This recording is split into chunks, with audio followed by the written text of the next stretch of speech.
दोस्तों, धर्म विरोधी कुछ लोग शिव पूजा के विरोधी हैं। वे शिवलिंग की पूजा की निंदा करते हैं और अज्ञानी लोगों के बीच यह प्रचारित करते हैं कि हिंदू लोग लिंग और योनि की पूजा करते हैं। दरअसल यह न केवल उनकी सोच का दोष है, बल्कि भाषा की अज्ञानता का दोष भी है। हिंदी तो लोगों को समझ में आती है, पर आदिकाल में चले आ रहे सनातन धर्म की जड़ें संस्कृत भाषा में जुड़ी हैं।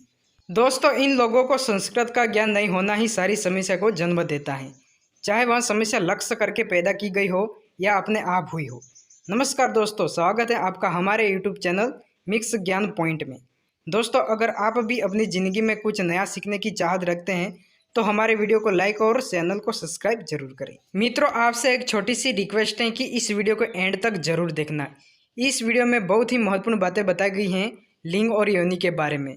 तो टाइम ना वेस्ट किए हुए सीधे चलते हैं टॉपिक की ओर। दोस्तों, शिवलिंग शब्द का अर्थ जानना सबसे पहले जरूरी है। संस्कृत भाषा में जाए और लिंग का अर्थ देखें तो इसका अर्थ चिन्ह या प्रतीक होता है। जिस लिंग का अर्थ अज्ञानियों को समझ में आता है वह पुरुष की जनेंद्रिय है, जिसे संस्कृत में शीर्ष कहा जाता है। लिंग शब्द पुरुष जनेंद्रिय से जुड़ा होता है, तो हमारे दक्षिणी भारतीय भाइयों ने सरनेम में लिंग शब्द की आवृत्ति देखने में नहीं आती, जैसे कि लिंगास्वामी, रामलिंगम, नागलिंगम इत्यादि। इस बात को आप हिंदी में भी सीधे ही समझ सकते हैं।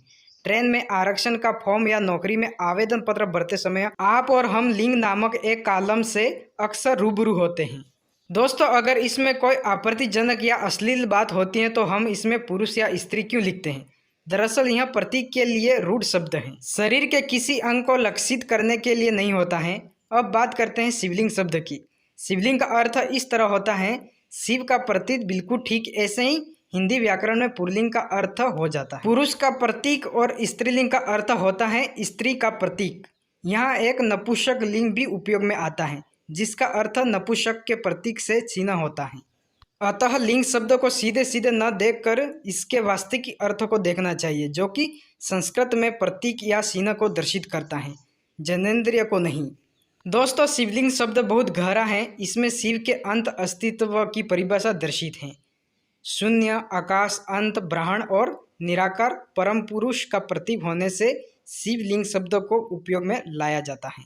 यदि स्कंदन पुराण में देखें तो वहाँ स्पष्ट किया गया है कि आकाश सवय लिंग है, शिवलिंग वह दूरी है जिस पर वातावरण सहित घूमती हमारी धरती है और समस्त ब्राह्मण टीका है। शिवलिंग का एक पार्य अनंत भी होता है, अर्थात जिसका कोई आदि या अनंत न हो।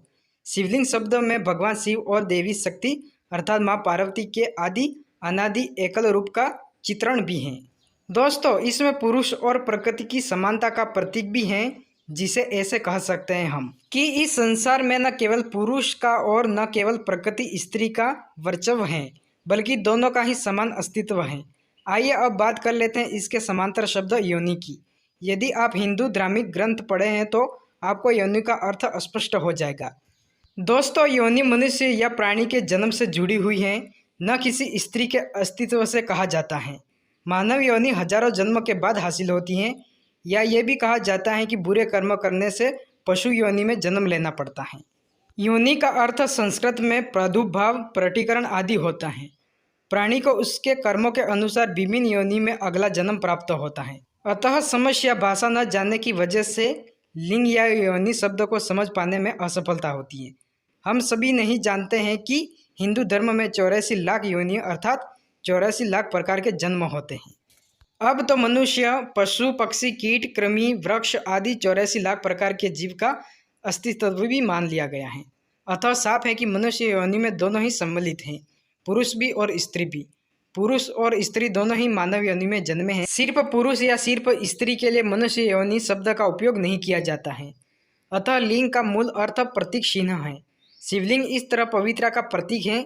इसकी प्रारंभी हठ योगियों के द्वारा हुई है, किंतु मंगोलिया दौरे में कुछ दुर्वृत्ति या कहे विकृत मस्तिष्क के लोगों ने शिवलिंग और योनि शब्द में से जनांगों की कल्पना कर ली है और हिंदू धर्म विरोधी कुत्सित कहानी बना डाली, और भोले भोले हिंदू इन शब्दों के पीछे के रहस्य को न समझ पाने के कारण भ्रमित हो गए।